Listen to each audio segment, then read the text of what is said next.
Okay, we're going to do problem 5-7 from Giancoli. We have a ball on a string spun in a vertical circle. He was entirely too nice to give you the free body diagrams, although his vector links aren't great. So we're going to do our own free body diagrams. We're going to try to analyze this at the top of the swing and the bottom of the swing. So at the top, we definitely have the weight pulling down, and there's tension pulling down. Okay, we know that there has to be a net force towards the center of the circle because it's in uniform circular motion, and that's how it gets to be that way. So our F net is T plus mg. You always want your directional positive in circular motion to be towards the center because then your acceleration is positive.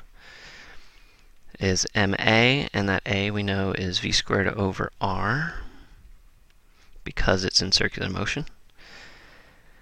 So we're trying to find the tension so we can solve for it by subtracting over, and then I'm going to pull out the m as well. On the bottom, the story is a little different.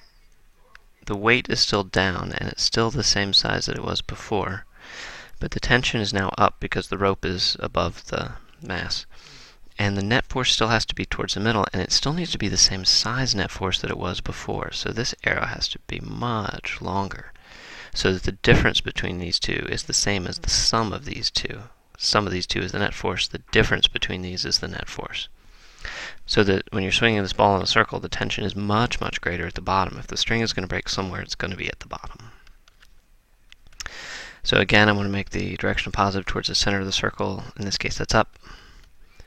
T minus mg, and our F net is ma as always. A is v squared over r again, so T is times v squared over r plus g. So the tension at the bottom is greater by 2 mg. It's 2 mg greater than it is greater at the top than it is at the bottom.